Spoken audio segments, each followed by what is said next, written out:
eu convido você a lermos juntos o texto de João 3,16. Porque Deus amou o mundo de tal maneira que deu seu Filho unigênito para que todo aquele que nele crê não pereça, mas tenha a vida eterna. Eu gosto desse texto, de todo o texto do Evangelho de João, e esse texto, eu acredito que foi o primeiro texto da Bíblia que eu conheci e o primeiro texto da Bíblia também que eu decorei quando eu me converti, por ser um dos textos mais famosos, aquele que fala diretamente do amor de Deus. Mas é um texto que traz para nós algumas reflexões e algumas verdades práticas. Eu gosto sempre de extrair o que tem de prático no texto. E eu quero pensar com vocês hoje sobre algumas lições práticas que Deus nos dá através desse texto, que Jesus está ensinando através desse texto. Aqui nós vamos encontrar 4 verdades. 3 estão explícitas no texto. Uma delas, ela está implícita, ela não está escrita aqui no texto, mas ela está no contexto em que essas palavras foram ditas. Se você ler com atenção, você vai ver que essa passagem, esse texto, né, essa fala de Jesus, porque o versículo 16 é uma fala de Jesus, faz parte do diálogo de Jesus com Nicodemos. Ou seja, a primeira característica interessante, a primeira verdade é que esse texto, ele é uma resposta. Esse texto é parte da resposta que Jesus estava dando para Nicodemos.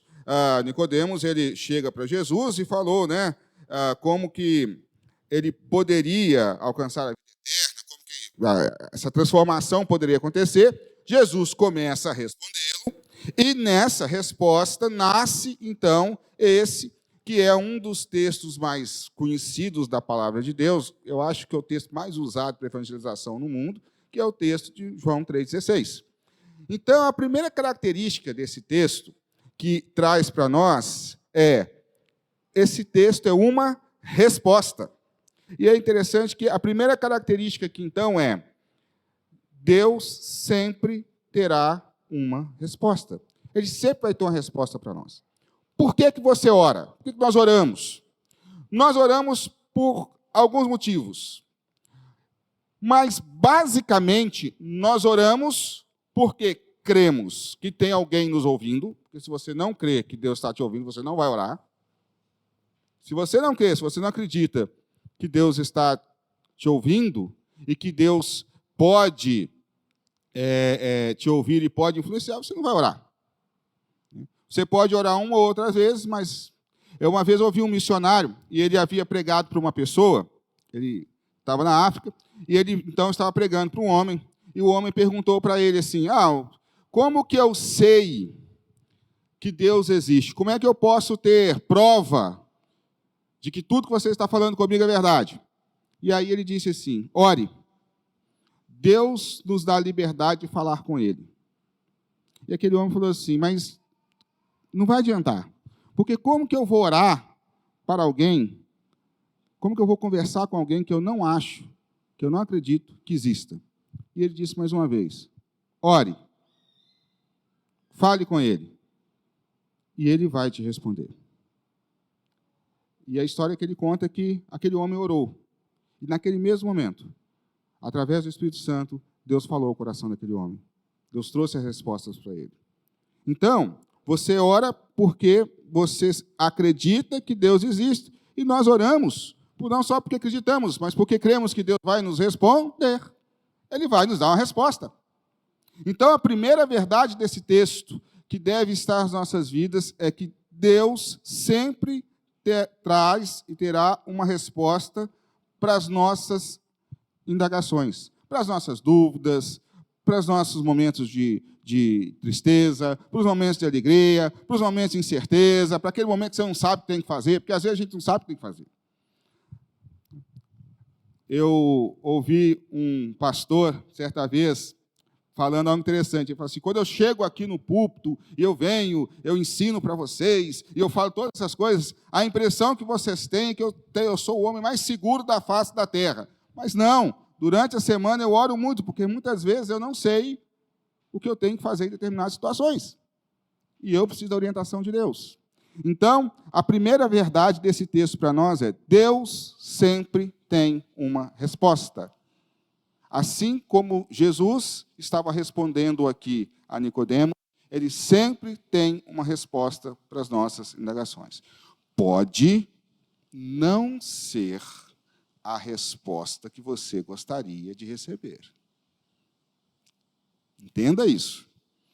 Pode não ser a resposta que você gostaria de receber, mas ele sempre vai ter uma resposta. Então, nessa resposta, ele vai demonstrar que o relacionamento de Deus, que Deus se mostra como um Deus relacional, um Deus que se relaciona conosco, e nesse relacionamento de Deus conosco, então, ele vai nos ensinar, através do ato dele, do que ele fez, ele vai nos ensinar que nós devemos cultivar, praticar na vida 3 atitudes, 3 características. A primeira, nós devemos ter sempre e buscar termos na nossa vida uma atitude de amor. Nós fomos salvos por uma atitude de amor. Nós acabamos de cantar isso aqui. Quando os irmãos estavam cantando, eu pensei assim, se a gente tivesse combinado, talvez não desse tão certo as músicas com que eu vou falar, né? Eu nem sabia o que os irmãos iam cantar. Mas nós estamos aqui por causa de uma atitude de amor. Você nasceu naquele dia, naquele horário, naquele momento, naquele local, por causa de uma atitude de amor de Deus. Nós estamos reunidos como igreja aqui, e tantas pessoas estão reunidas em igreja na face da terra por causa de uma atitude de amor de Deus, uma escolha de amor, uma atitude de amor. O texto começa dizendo, Jesus começa ensinando para Nicodemos e para nós, que Deus amou o mundo de uma maneira especial, porque a expressão de tal maneira é a expressão que na tradução, lá quando João Ferreira de Almeida fez a primeira tradução, ele colocou porque era uma expressão que não tinha palavra em português. No latim não tinha palavra que desse para encaixar. Lá no grego, lá no hebraico, tem um termo que também é um termo que só faz referência. Porque é tão grande, é tão poderoso, é tão misterioso e tão fantástico esse amor de Deus, que foi colocado aqui dessa forma. Deus amou o mundo de tal maneira. Deus teve uma atitude de amor para com o mundo. Deus teve uma atitude de amor para com o homem, a fim de reconciliá-lo com ele. Então, se a primeira verdade que esse texto nos fala é que existe uma resposta para as nossas indagações, ele vai falar como a segunda característica que existe também uma atitude de amor. E o mais interessante é que o próprio Jesus, depois, vai dizer que a mesma atitude de amor que Deus teve para conosco, uma atitude de amor gracioso, uma atitude de amor incondicional, porque não tem condição. Deus não nos ama por quê? Deus nos ama para quê? Deus não ama você por quê? Deus te ama porque você é bonito. Deus te ama porque você é um bom instrumentista. Deus te ama porque... Não, Deus não ama a gente. Por quê? Porque não tinha motivo para ele amar a gente. Deus nos ama para quê? Para um propósito, para uma finalidade.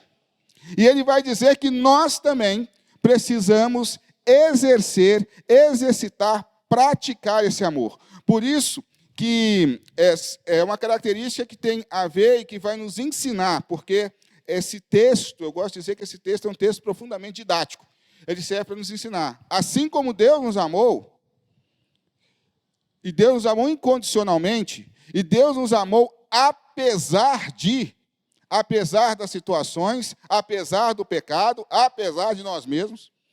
Assim como Deus escolheu nos amar, Ele requer que nós também escolhamos amar aos outros.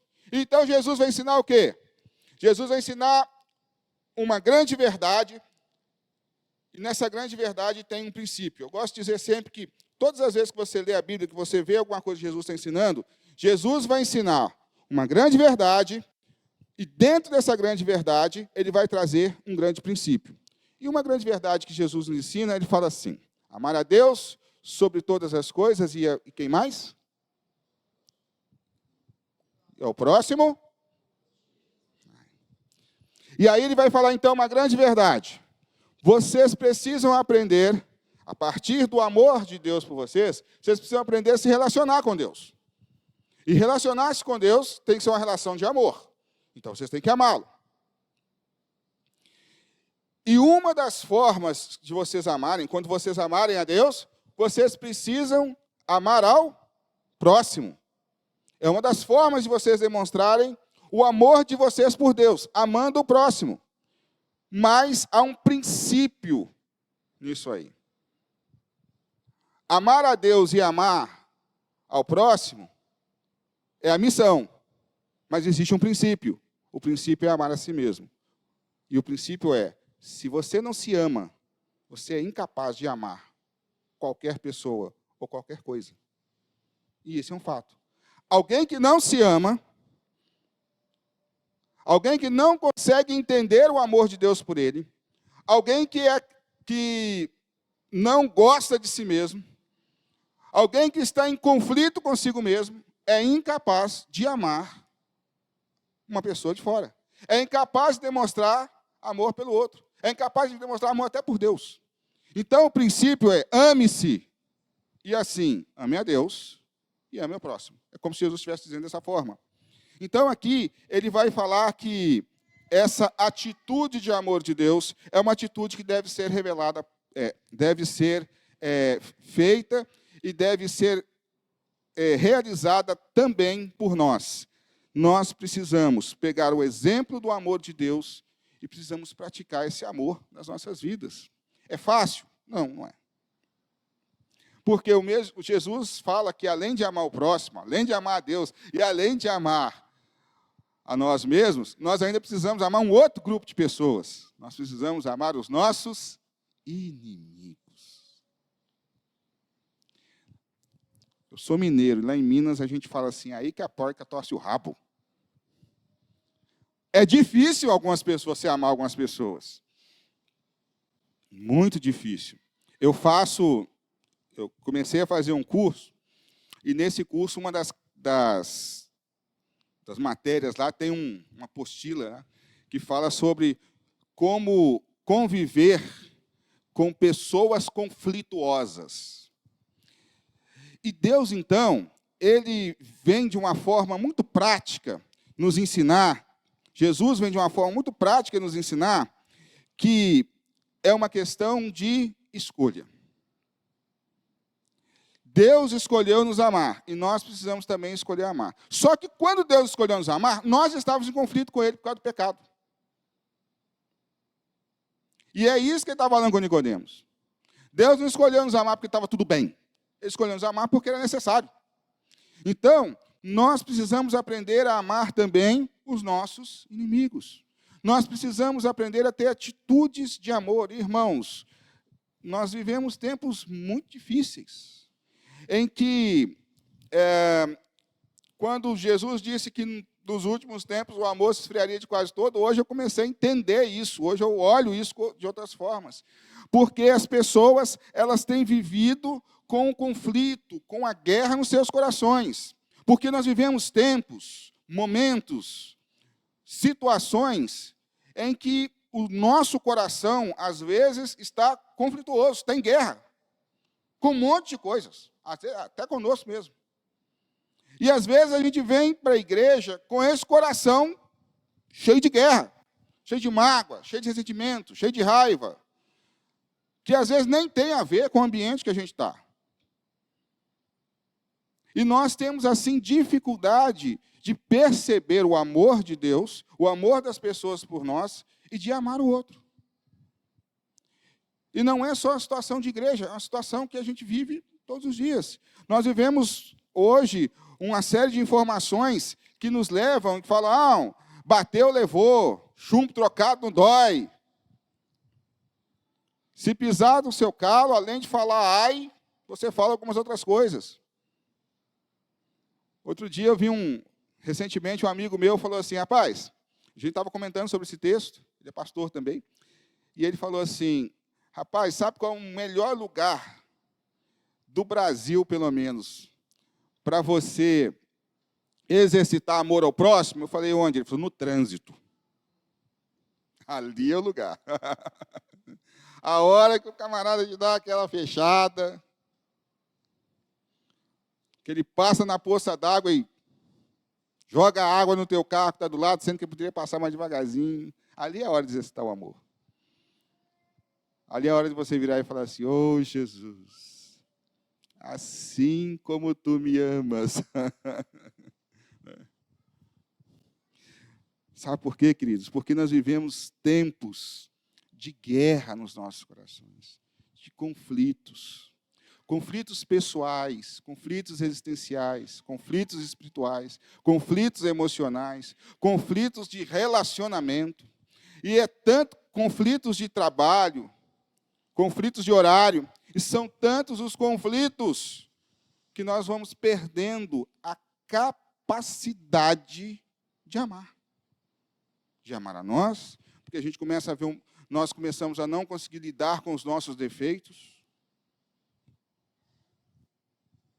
Nós temos defeitos, e eu achei interessante isso.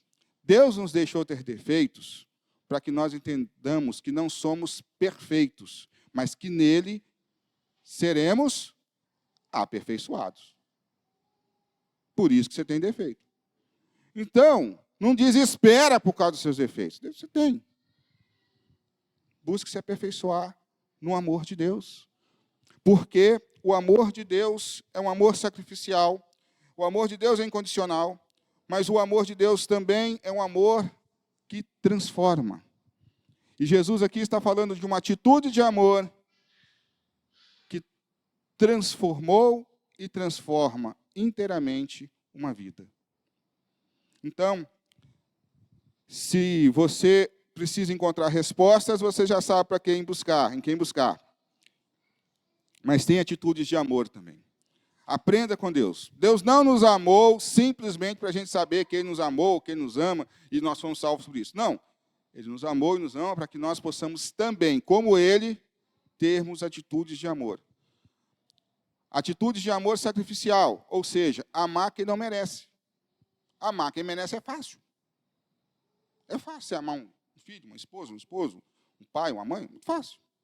Amar quem te ama é facílimo. Mas o amor de Jesus por nós foi sacrificial. Ele amou quem não o amava.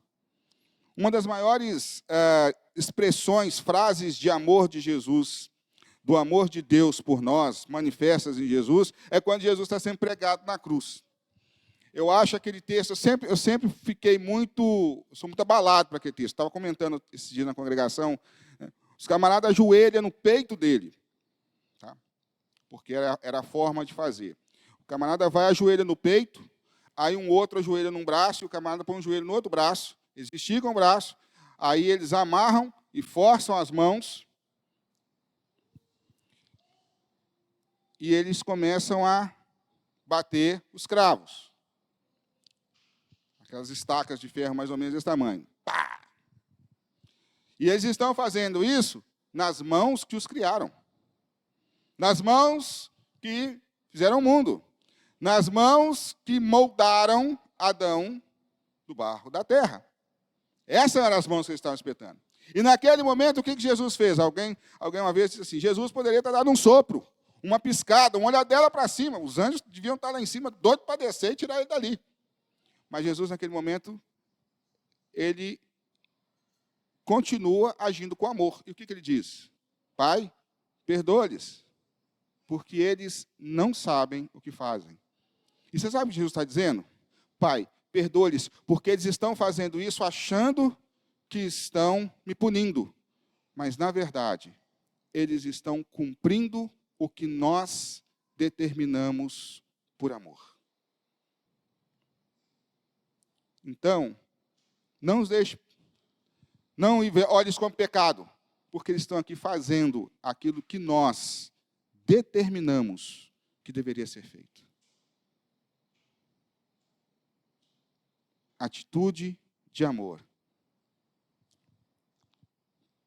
Terceiro, o texto também nos fala que além de uma atitude, além de uma resposta, buscarmos resposta no lugar certo, e além de uma atitude de amor, assim como Deus nos amou, nós também precisamos aprender a ter atitude de amor. Nós precisamos aprender a fazer entregas. O texto vai dizer assim: porque Deus amou o mundo de tal maneira que deu o seu único filho. Deus não entregou por nós ou para nós qualquer coisa. Não entregou por nós qualquer um. O texto vai dizer o seguinte, olha que Jesus está falando dele mesmo, o Filho unigênito. Ele está querendo dizer assim, o único Filho totalmente gerado de Deus, porque nós todos somos adotivos, só Jesus foi gerado, o único Filho gerado, o único Filho que tem a mesma substância de Deus, e por isso ele é Deus também, é esse Filho que ele encarna, e é esse Filho que ele entrega por amor.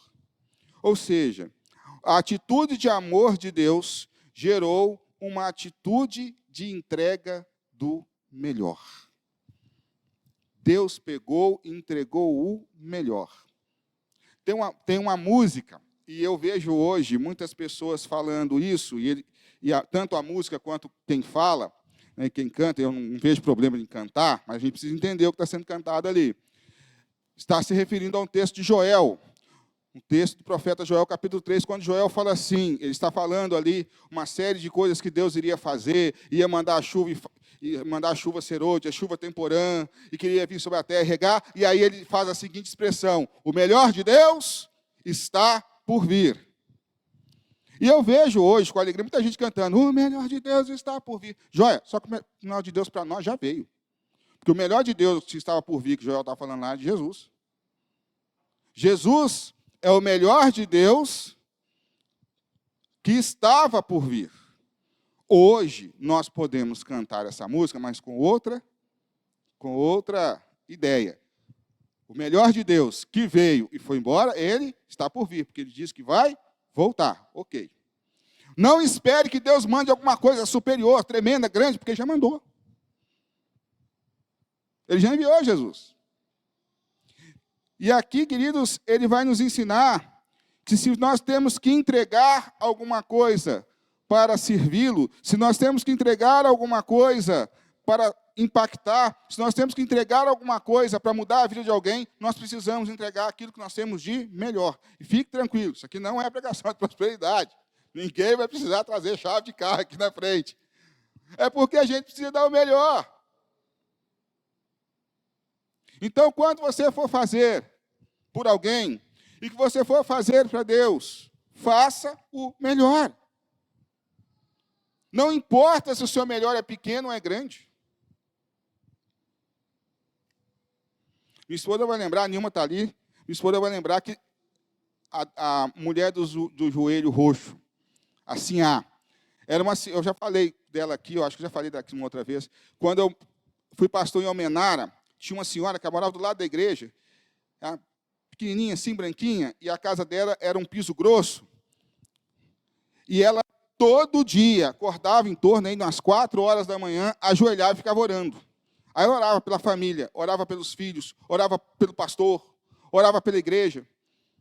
E como ela fazia isso continuamente, o joelho dela ficou roxo, porque ficava ajoelhada naquele chão áspero. Um dia ela chegou para mim e disse para mim assim, meu pastor, eu estava falando sobre as pessoas fazerem algumas coisas na igreja, dons e usar talento e tudo, e aí ela virou e falou assim, pastor,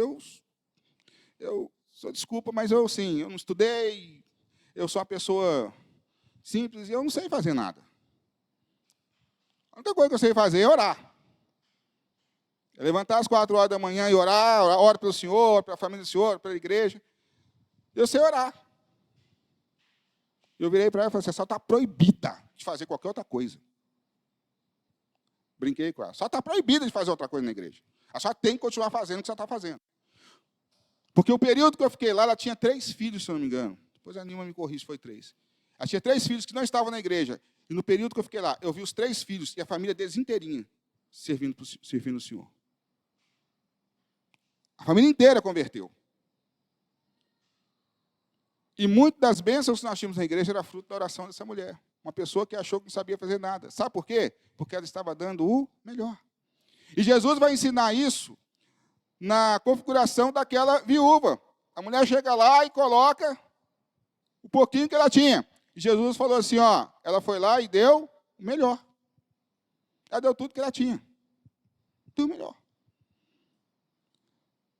Deus, quando escolheu nos amar, escolheu nos salvar, ele falou assim, para reconciliar o homem comigo, eu tenho que dar o melhor. Não basta ser algo bom, tem que ser o melhor. E Jesus, então, vai nos ensinar isso, queridos. Então, se você tem que dedicar um tempo para Deus, não importa qual é esse tempo, mas que seja o melhor tempo que você tiver. Dedique ele a Deus. Se você tem que dedicar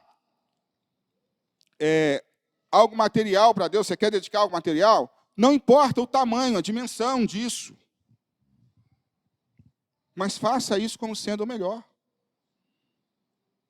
É por isso que no Antigo Testamento, a regra das primícias era que você pegasse a primeira parte da colheita, porque a primeira parte da colheita era o melhor. E para o sacrifício tinha que ser o melhor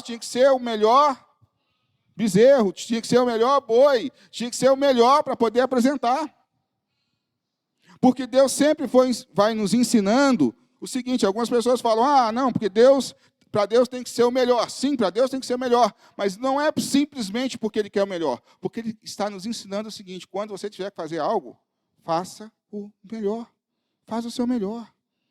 Faça o seu melhor para o próximo.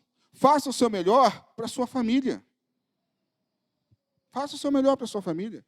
Faça o seu melhor para alguém que você não conhece. Faça o seu melhor para o seu inimigo. Faça o seu melhor. Alguns anos atrás, eu estava lendo um livro do Charles Swindoll, e ele conta, Charles Swindoll não é muito de contar histórias nos livros dele, mas nesse livro ele colocou no início do livro que ele ia contar algumas ilustrações, e uma delas eu nunca esqueci. Que eram 2 fazendeiros, e esses fazendeiros eles eram concorrentes. Eles plantavam a mesma coisa nas suas fazendas, e eles vendiam, e eles eram concorrentes, mas só tinham os 2. Só que um era crente, o outro não. E houve a passagem de um furacão. E quando foi anunciado que o furacão passaria, o pessoal que estudava lá o caminho do tornado, né? Eles foram até a fazenda do vizinho dele e falaram assim, o tornado vai passar por aqui. Ele vai atingir a fazenda do lado, mas ele vai pegar aqui uma parte da tua fazenda e vai levar. Então, você precisa se preparar. Só que o sujeito foi, não deu muita ideia. Aí o vizinho crente, eles não se davam, mas foi lá e falou com ele, olha, não é melhor você pegar a sua família, porque lá na minha fazenda eu tenho um lugar, um subterrâneo para ficar e tal. Fique lá. Ele, não, mas na hora que ele viu olhou para trás, que viu aquele tornado, não sei se alguém aqui já viu um tornado, nunca vi, só vi em filme, mas que deve ser uma visão terrível, né? Que trem cheio de raio, então ele pegou a família, colocou na caminhonete, atravessou tudo, arrancou a cerca, foi lá no vizinho e falou assim, olha, eu vou ficar aqui. E aí ele entrou para o lugar, e eles, muito barulho e tal, e algumas horas depois, quando eles saíram, e aí então eles pegaram a caminhonete e voltaram, estava tudo destruído. A plantação dele, tudo destruído. Tudo arrebentado. Casa, tudo. E aquele homem chora e diz assim, eu perdi tudo.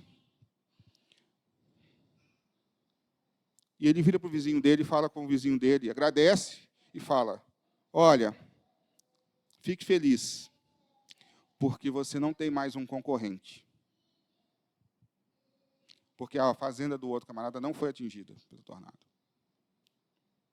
Mas, para surpresa dele, aquele homem volta para a fazenda, chama os seus empregados, enche um caminhão de gente, vai até a cidade, chama algumas pessoas, pega alguns sacos que ele tinha, leva lá, chega na fazenda dele, vira para ele e fala assim: ó, enquanto a turma vai limpar, nós vamos plantar.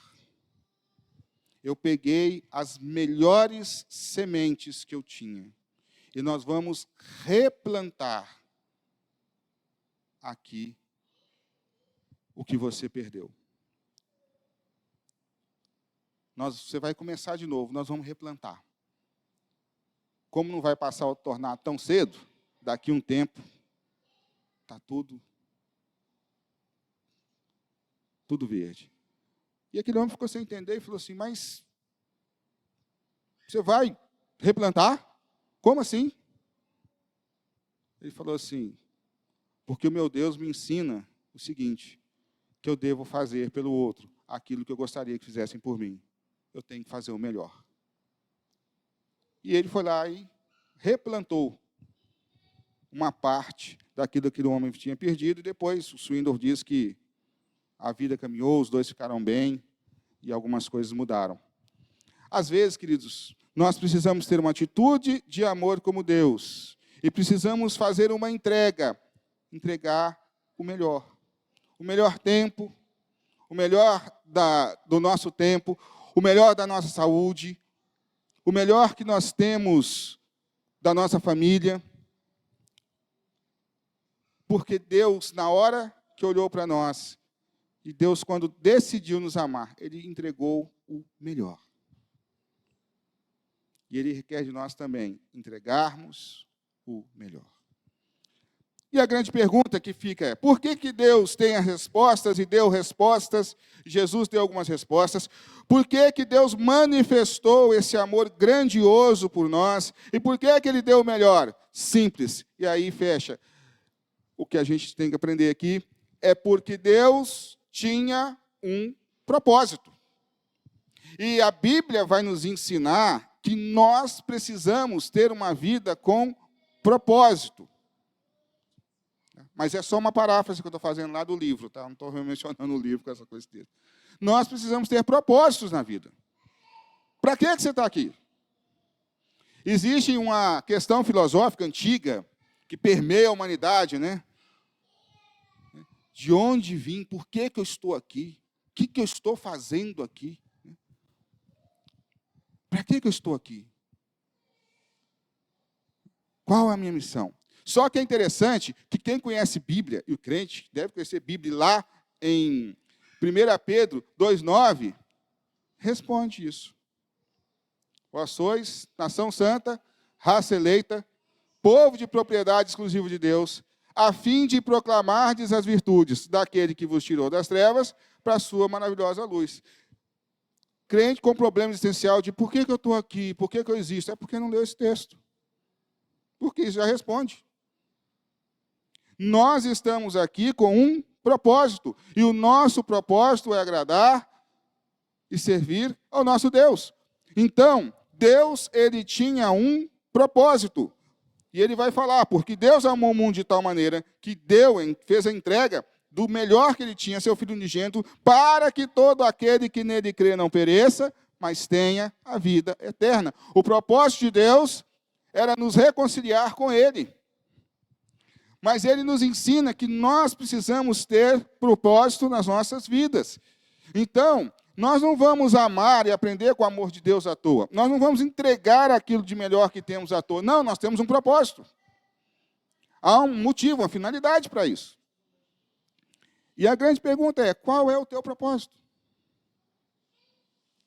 Qual o propósito que Deus tem colocado no seu coração? Qual é o teu propósito? O que você quer fazer? Ou o que é que Deus tem pedido para você fazer? Ou o que você precisa fazer?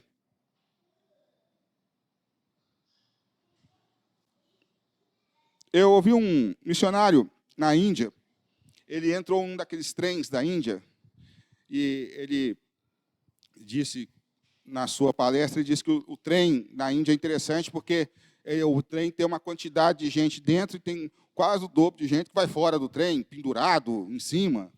E ele estava num trem, indo de um lugar para o outro, e existem proibições na região que ele estava, de manifestações públicas dentro do trem, prendia, tinha uma série de restrições lá. E ele estava no trem, apertadinho, né, com um monte de gente, aquele aconchego de um trem lotado. E, de repente, o Espírito Santo começa a falar com ele assim, prega. E aí ele fala, hã? Prega. Aí ele falou, mas aqui? Sim, aqui, pregue. E o Espírito Santo foi tocando o coração dele, até no que é que ele devia falar. Só que ele pensou, se eu começar a falar do Evangelho aqui dentro, é certo que na hora que chegar na estação, eles vão me prender. Vão me prender. Isso se o pessoal que está aqui dentro não me bater. Mas a palavra falava, pregue. É para isso que você está aqui hoje. Pregue. E ele relutou, parou, pensou e falou assim, bom, eu vim aqui para isso. Então, ele foi e começou a falar. Começou a falar de Jesus, começou a falar. Aí algumas pessoas ficaram irritadas, umas mandaram ele calar a boca, e aquele negócio todo. Ele brincou e falou assim que ele sabe que foi xingado, mas lá são muitas línguas, muitos dialetos, então tinha coisa que ele nem entendia. E ele falava, e chegou no momento em que o trem chegou na estação e saiu todo mundo. E ele ficou parado, porque ele falou, vamos denunciar e a polícia vai entrar aqui e vai me pegar. Só que quando as pessoas estavam saindo, ele olhou no canto e tinha um homem sentado. E esse homem olha para ele. E ele ficou olhando para o homem olhava para ele com um semblante diferente. E a mesma vozinha chegou para ele e falou assim, vai lá. E ele pegou, foi se aproximando, e quando ele se aproximou, o homem olhou para ele e disse assim, num trem, foi aqui que ele falou para você falar comigo, porque ele falou que eu deveria estar sentado aqui para ouvir. E a pregação que Deus mandou ele fazer foi para aquele cara, só que ele não sabia. Era um antigo missionário que estava desviado, havia tido perdas terríveis na vida, havia se afastado da igreja, e ele prega e Deus age no coração dele. Propósito. Deus nos salva, queridos, porque Deus tem um propósito para nós. Da mesma forma, Deus tem um propósito para as nossas vidas, e Deus quer que cumpramos um propósito. Então, quando nós exercitamos o amor, quando nós entregamos o melhor que temos, não é por acaso, não é ao vento. Não, existe um propósito. Às vezes, e a maioria das vezes, a gente não conhece. Jesus sabia qual era o propósito dele. Às vezes a gente não sabe, mas tem um propósito.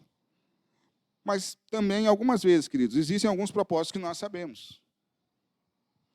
Então, para esses propósitos que você sabe, e para aqueles que Deus vai colocar no seu coração, que talvez você ainda não saiba, faça com amor.